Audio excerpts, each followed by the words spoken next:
LakelandCarKeys.com. I'm currently working on I don't know if it's salvage or what, but all keys lost on a Chevy Cruze. It's a 2015 Chevy Cruze. And I pulled the ignition. Sometimes you get lucky on these will have a key code on the ignition. But of course, this one didn't have it. So basically the plastics, I just use a screwdriver, pop that up. And then there's a little plastic piece that, here. You just grab it and pull it forward. Obviously there's, you got to come up a little bit, but pulls forward to pull out. See that little circle there? You got to pull it forward to get out that. And then I use the special ignition tool where I go in and I get it, and you get down under the ignition like that, and then there's an active retainer down in there that you pull up. So sometimes you got to pull up and push the face of the ignition in a little bit, and then it'll pop out, and then you could pull it out. And like I said, if you get lucky, it'll have a code on it. If not, then you're gonna have to disassemble and read the wafers. And I'm just gonna show you real quick what I did to read the wafers on this. Alright, so this is what we have all disassembled. Basically, all these wafers will be in this body. This little sleeve will be over it, and this is the active retainer that we use, the little hanger tool to pull up to be able to pull the ignition out. So what you got to do is you got to back the sleeve off of it, and in order to get past all the wafers, you got to push them in one by one and slide the sleeve out. So you got to push this retainer in first, slide the sleeve back a little bit, and press each wafer on each side in as it comes out. Now you need to be extremely careful. You see that little spring in there? That spring is holding the active retainer, and if you're not careful, it will shoot off into Jupiter, and then you be SOL trying to get the ignition to stay back in. So I've done this probably, a good handful of times, and even still today when I pulled it apart, I'm rushing, not paying attention, and the spring shot off. Luckily I was able to find it. It fell right into my drawer. But anyways, so what I do is, I get a little magnet tray. Underneath each spring, there's a wafer.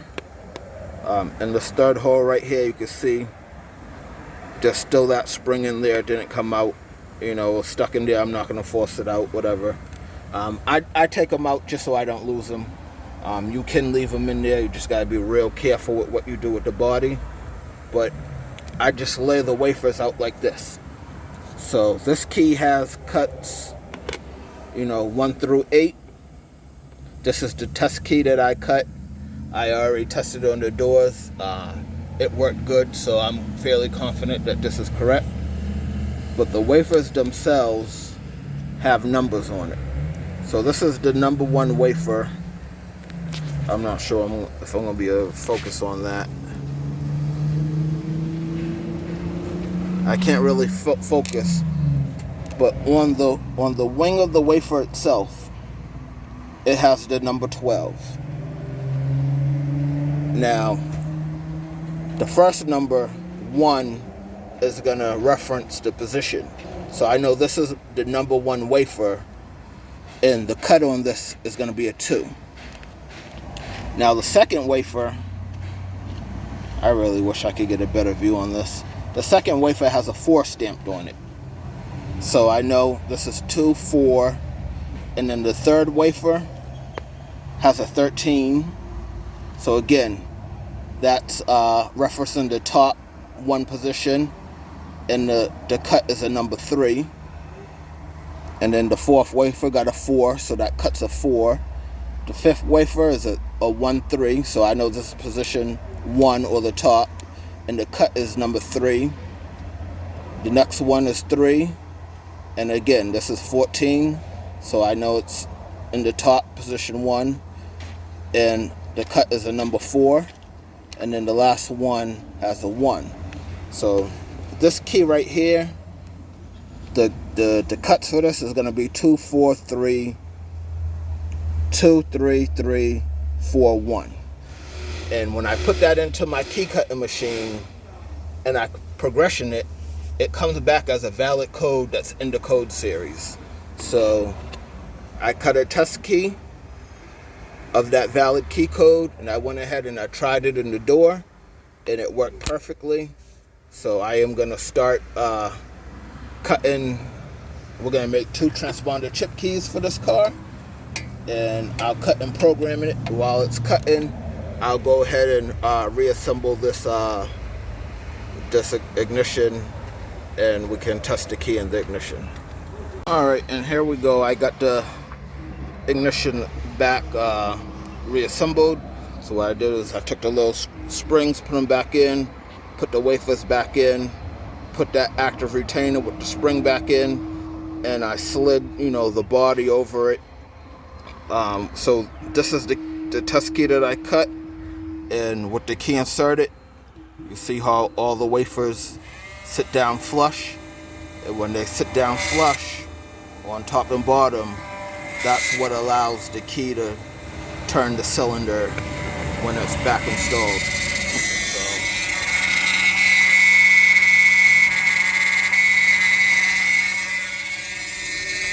So I'm there. I'm cutting that key now, and then we can just go ahead and reinstall this back in the car. This is a little alignment where it'll align the sleeve as you're sticking it back in, and it's pretty simple. Once you just stick it in there, it pops into place, and then you're done. You could test the key, turn it in and out.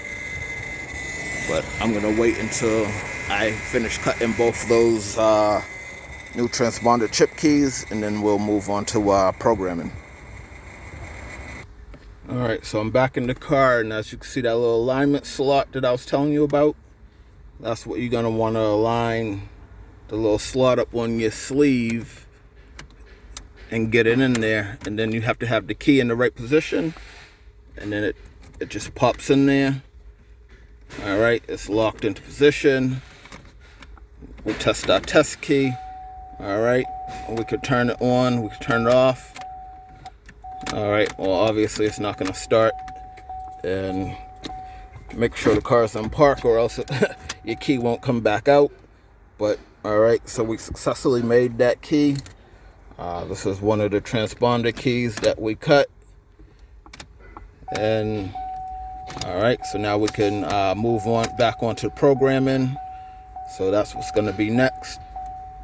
Alright, we're going to have to do a 12-minute wait. I'm going to go grab my Autel KM100, and that should be able to complete the programming for us. Alright, so in the vehicle, we're going to turn the key to the on position. Alright, and in the programmer, I'm going to go ahead and auto VIN.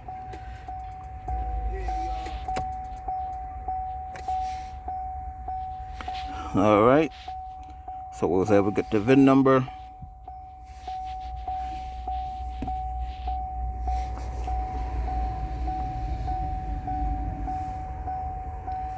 And then sometimes it takes a few seconds of breaking it down. Alright, so it's telling us we're in the 2015 Chevy Cruze. This vehicle is connected by OnStar to limited services. Alright, we're going to go ahead and hit yes.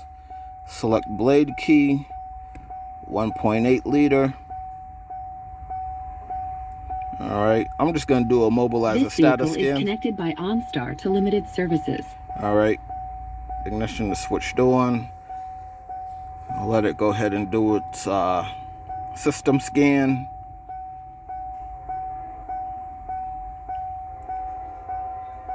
And then after that, we'll do all keys lost guided and let it pull the PIN number and commence to do the 12-minute wait. Actually, you know what? We don't even have to do all keys lost. I'm not going to do all keys lost. So in a situation like this, if, you know, the situation with the keys are unknown, and you know, like this car, whoever had the original keys, they're never going to want these keys again. We can do an all keys lost. If you do an all keys lost, it's going to require you to program 2 keys back into the system. Now, say, the customer only had enough money for 1 key, or, they have other keys that are, with loved ones or somewhere else, and they don't want them erased out the system. You can go in and do add a key. And when you do add a key, you only have to add 1 key in, as long as the other keys are still in the system. It won't erase the old keys. I'm just going to go ahead and let's see. So right now it tells me that this car has 3 keys in it already. Nah, whatever. I'm going to do all keys lost. So we can just go ahead and erase those 3 keys. All right, so we're going to start it. All right, it's going to go ahead and start reading the PIN number. Sometimes it's fast, sometimes it's slow, but we're going to go ahead and let it do what it does.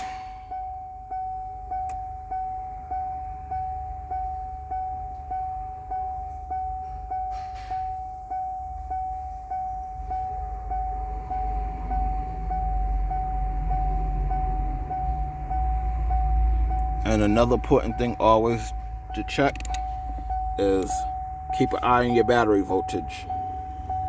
So right now we're at 12 volts, we're good. We don't want it to dip too low. So if you get in the car, you turn the key to on position. If their radio's on, if the blower's on or whatever, definitely shut everything off so that shut it all off so that it's not draining power. All right, so we was able to read the PIN number. All right, so right there we got 1519. All right, so it tells us to shut the ignition off. I'm gonna go ahead, shut it off, turn it on. All right, do we want to start clearing the DTCs? I'm gonna hit yes. All right, so it tells us to close all doors and switch the ignition on. All right. So at this point, I usually roll down the window. The ignition is already on.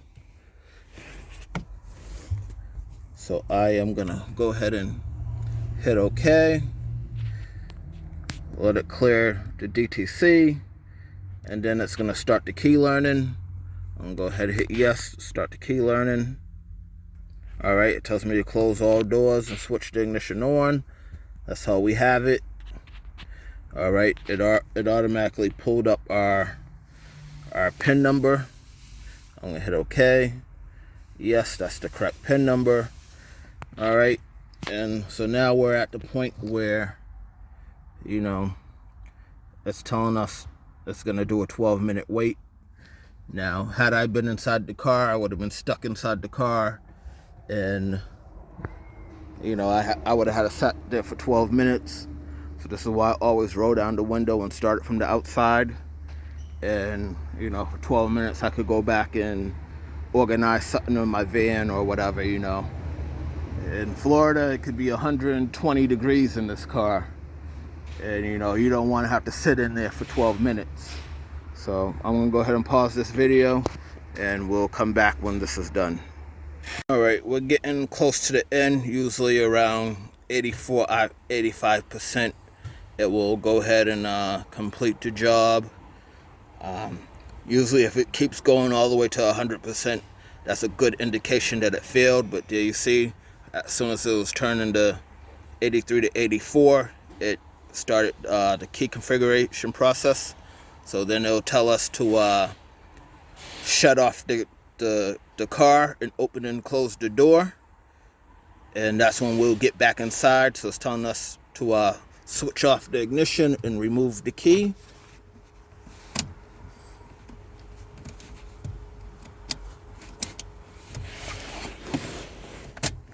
All right. And I hit the lock on accident. Not what I want to do. You know, little things like that can mess up the programming. All right. I was supposed to hit OK before I went ahead and opened and closed the door. I said, okay. Insert the key that needs to be matched and switch ignition on. All right. So we're going to put our first key back in. This is the one we waited with the 12 minutes. All right. So it's configuring this key. All right. Current key is complete. Do we want to program our next key? Yes, we do. So take that one out. I'm going to put the second key in. Turn it to the on position. Hit yes. And all right. Please switch the ignition off and remove the key. Okay. Open and close the door. Make sure all appliances are off. All right, insert the key that needs to be matched. This is our second key.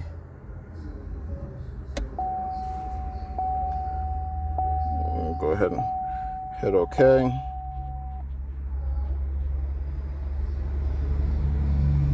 All right, current key matching is complete. Do we want to match the next key? We're going to hit no. Switch the ignition off, remove the key. Okay, open and close the door.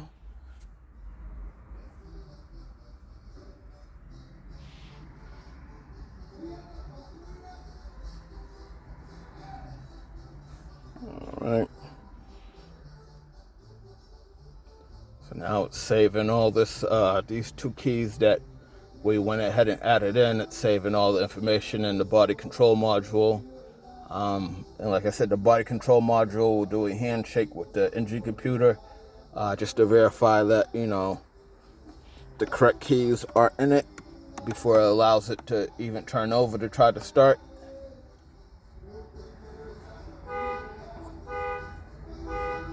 All right, and then on our dashboard, we'll have a yellowish orange lock key, and that is our, you know, that is our indicator. I believe it's in this gauge. It should come on for about 5 seconds and then go off. There it is.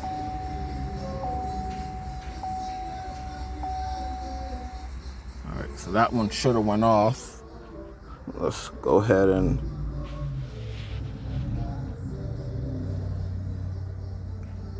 all right.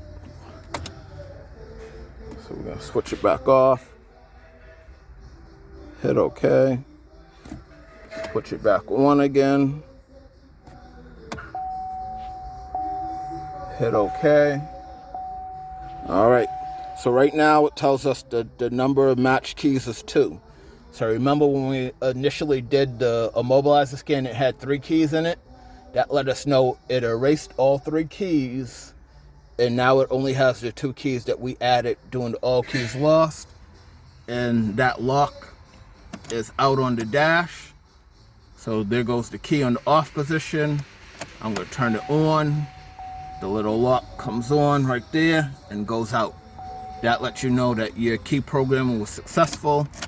You know, this car has been sitting for a while, so I don't even know if it runs. But I'm going to switch now. This is the first key that we programmed. Turn it to the on position. The little lock comes on right there. And within 5 seconds, it goes out. This key is programmed. So both of our keys are verified good. Now I just got to snap, you know, the ignition covering back together. And this one is good to go. All right. LakelandCarKeys.com.